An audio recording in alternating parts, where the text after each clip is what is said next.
every day when you go to work, and we've been to work ever since it started, it's just totally challenging every day. And nothing anybody can do about it. It's like just something new's popping up every day. Yeah. And you're just never like, know what to expect, I feel like. Yeah. Especially for you, because, yeah, you got 1,000 of us asking you questions that, yeah.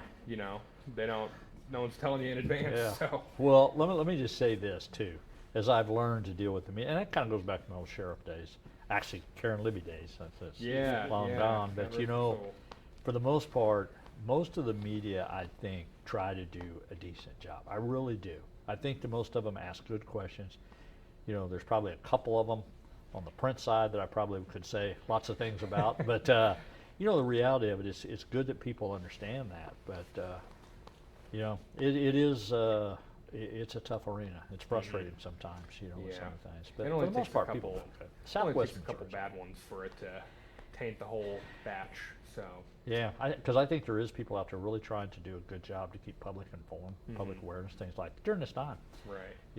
And I do think TV much more than I would say than the print side of it. Well, we try for you. I'm not. Right, I'm just telling you, that's the way I see the world. Yeah. A lot of people probably would agree with you. So Yeah. we got a few right. questions here for you today. All right. So You just ask whatever. We'll move through these as best we can here. So good to go. Well, cool. Well, yeah, Governor, I'll just again, thanks for joining us here today. We appreciate you making the time for us here. Just want to start by asking you, I know 2 or 3 years ago, you never would have imagined yourself not only probably being governor in the first place, but also much less finding yourself in this situation. So, how are you doing right now? You know what? Good. You know what? Good. It's been a rough 60 days to say the least. For me and the First Lady both, to going through this. And again, we never dreamed about becoming the governor the way we did with all the circumstances fell in place. And then you had drought, you had floods, you had all these things that occurred across the state. And then all of a sudden, you get a virus that we've never seen before, and how it affected the economy and how it affected us. But every day I got up, I went to work, trying to figure out what was the thing I needed to do every day, and more importantly, how do you keep Missourians safe, and how do you still do your job? Because the one thing I did know, I had to go to work every day. It wasn't a choice. I got to stay at home, which nothing against people that got the opportunity to do that. But for me and my staff, about 30 some of them, we went to work every day, 7 days a week, because that's just was what the job required, and we did it. And looking back on it, was challenging. But I will also say too, now that I've had a chance maybe to catch your breath a little bit, there's been some remarkable things that happened in Missouri. And I couldn't be more proud of Missourians for taking the responsibility on themselves without government having to tell them everything to do. They really just took it upon themselves on the social distancing issue, knew who was at risk, who wasn't, how to take care of themselves. And that's when you're really proud of the people of your state, that you're the lucky guy to get to be governor, because you get to be the governor of some of the best people in the United States. And I know you mentioned trying to take care of Missourians. I mean, you guys' top priority for sure. But I know that in the state, I mean, it's just so different in different areas of the state. Like everything, not really one size fits all. Right. What has that been like, trying to deal with every situation? When you have different. It was extremely challenging, because when we first went out, we didn't have the information. We didn't have real data for the state of Missouri. We were basically just trying to plug holes as we went, trying to react to the problem, which is never a good thing to do if you don't have the information to guide by. But you're exactly right. Missouri's so diverse. What's happening in St. Louis County is totally different than Douglas County. You got Kansas City, you got Springfield, you got Columbia, and then you have all the rural Missouri. So people were wanting you all the time to put a lot of pressure on you to make blanket policies for the state. And it's just very difficult to do, because every region's differently, and that's why I think it's important as the governor of the state of Missouri, to make sure, one, let the local controls do their job, try to make sure that you've seen where the hot spots were, give them as much information as you could, and then they had to make some of the decisions on their own, because it was just totally different across state. Looking back on it, as we move forward now, I think we did all the right things that we should have done during the times we did. When you look about how we did things, each day we had more knowledge to make a decision, and that was crucial. And I know that we saw a report yesterday that the state is down around $800 million in revenue. Right. how does that affect the things that you were hoping to accomplish?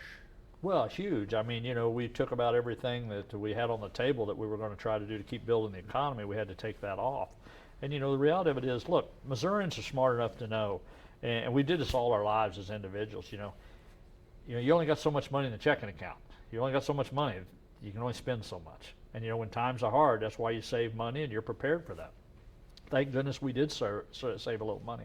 But look, the reality of it is we're not going to have the cash flow that we're used to. We're going to have to make cuts. We're going to have to do witholds.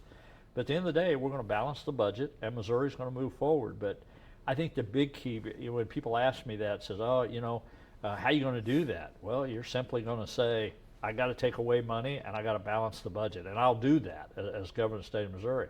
But what we really also got to focus on is how do you get people back to work? How do you get those jobs back? How do you get people off unemployment? And how do you start building that back? But it's going to be tough for a while. There's no way to sugarcoat that. Yeah, and you mentioned working there. I know a lot of people are having their own issues with that. Unemployment numbers really high, about Right. 500,000 here in the state. Right.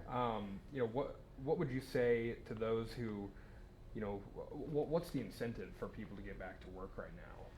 Well, I think the economy. I think people open their businesses back up and people going back to work. I think again, as Missourians as a whole understands, people's got to go back to work. Businesses have got to survive, and customers have got to come back out.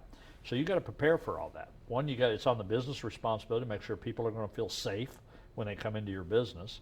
You got to make sure your employees feel safe to come back to work, and you got to start building from that. But look, you got to start somewhere. You just can't govern. President Truman, you just can't govern with fear. At some point, you got to be courageous enough to go out there and do multiple things. And we're at that point. We just cannot make decisions out of fear. We got to figure out what do we really have to do to get people back in the workforce, and that's exactly what we're doing every day. And I know a lot of people who are on unemployment may think, well, man, for me, I'm sitting at home right now and I'm making more money than I probably would be if I was out there in my normal serving job or whatever they may be doing. Yeah. How do you convince people to get back out there? Well, that was a little difficult. I mean, it's one thing to try to help people out. We all want to help people out, but you never should give somebody incentive to stay home. And all of a sudden you give them enough money, the government does, to stay home. I don't think that's a good solution. I understand the situation we're in. And hopefully everybody that does receive that at home understands the importance someday of going back to work. But here's the other thing with that. I know that spins out there all the time, but I'm going to tell you that the Missourians I know are workers. They're not going to sit at home and do nothing for a long period of time. I think the majority of people are going to want to get back out there. They're going to want to be productive. They're going to want to take care of their families and realize this, unemployment's a short-term gain. Being in the workforce is long-term, and everybody's going to want to do that to be able to build back in. So, I think people are going to go back to work. I really do. I mean, there may be some, but I think the majority of people is going to go back. And I know a big part of the economy here is tourism in certain places like Branson, or you got your certain things in St. Louis, Kansas City, even here in Springfield with Wonders of Wildlife.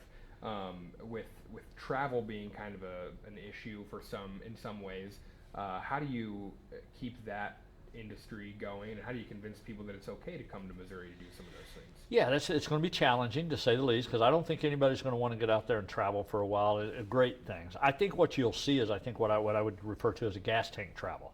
I think people are going to have a tendency to probably go to wherever a tank of gas is going to take them. And the good news of that, or the good side of it, is we do it safely, is more people will do more in Missouri. So if we can kind of take care of ourselves, would help our economy, would help tourism. Again, I think we need to promote within ourselves right now. I don't know how quick somebody's going to want to get on an airplane, going to go to a hotel in another city, in another place. I think that's going to take a little time to build that confidence back up. But I do, however, think if you want to go on a day trip with your family, the outdoors, I would say, there's so many opportunities in Missouri to do that, and do it safely, and probably the best place in the world you can be is to do it there. And looking ahead, it looks like we're kind of maybe starting to, things are starting to get a little bit better around the state, Right. as far as numbers go and things like that. I think a lot of people may have their eyes looking at fall, looking ahead, for a possible, resurgence of the virus. Right. How would the state handle that, and can our economy handle something like this happening again? Well, you don't want to go through another surge like we did, but I don't think we will either. Now that virus is still out there, so I don't want to sugarcoat that. I mean, it's still out there, and we got to deal with it. But the reality of it is, we're going to be much better at dealing with it by then too. We know kind of who the virus targets. We know what areas it targets. We know how to respond to it much better. We know how to do the contact tracing we did in 60 days ago. All of those things we're going to be able to react to it at a much quicker pace. And with a lot smarter reaction, because we're going to know a lot more facts and details how to do it. So I think one, that we're going to be able to do that, and two, I really believe, just with so many people working on whether it's a vaccine, whether it's cures, I think by the end of the year you're going to see a lot of things that could really help with the virus to help protect us with that. But again, I think people are going to take it upon themselves to understand, if you're one of those people that's in a high risk area, then don't put yourself in high risk. If you're one of those people you feel safer at home, then stay at home. You know, all of those things got to come into play. But I'm just telling you, Missourians, common sense people, hardworking people, they're going to figure it out. I got 3 or 4 more for you, and I want to end on asking you something about sports. But before we get there, I know this is a really interesting year. I know that this is going to be your first campaign for governor. Right. How has this entire saga here with the virus, how has that affected your plans for that? Well, you know what, it's had an effect on as far as the campaign trail. We've just shut it totally down. Matter of fact, we converted our campaign over to an information system on COVID-19 because I thought it was really more important to make sure people understood by all forms that we could to get them information out there and tell them how to do it. So the campaign's basically shut down. But people knows that. People understand that. And the reality of it was, for 60 days, I had to go to work. I mean, it wasn't safe for me to be on a campaign trail. It wasn't safe to ask people to be out there, So I went to work because that was my job. And I put Missouri long before I'll ever put a campaign of my reelection. There'll be plenty of time for us to talk politics before this year's over.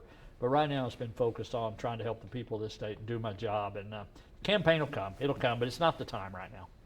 And with, I just wanted to talk a little bit about where we're at as far as testing and things like that. Where are we with testing, and how do you guys, it's kind of a two-parter, where are we at with testing? And one thing that people have said is, why doesn't the state report recovery numbers? And I know that's kind of a difficult thing to do. Can you talk about both? Yeah, no, we could. Because originally we didn't have the recovery system, quote, in place. We've changed that now where we're trying to recover that. The reality of it is most people didn't have that either. If you had like Springfield, Greene County, for example, Boone County, some of the bigger counties, probably a little more established in their healthcare side of it, we're able to do that. But there's 114 counties in the state of Missouri, and trying to get all those people to report that. Plus, early on, you could have been diagnosed with COVID-19 and you literally was going to get sent home. So there was no time that you went back or anything. You just basically recovered. So looking back on it, we wish we'd have done a better job of making sure we kept that information on recovery, and will. So that's one factor we could sure do better on that. I think it's important for the public, as me and you talk, to understand, like, of the positive cases that are reported every day, that's a combination total from since March the 7th is where that is. So that's all the cases together. But 90% of those cases have recovered or are in recovery. So if you can kind of, rule of thumb is, it's normally somewhere between 9%, and that number will keep working down as long as we expand the testing. And we're doing that every day. I think the question you asked was on the testing part of it. Our testing's improving every day. We're doing more tests. You're seeing the private sector doing more tests. Hospitals are doing more tests. And you'll see that continue.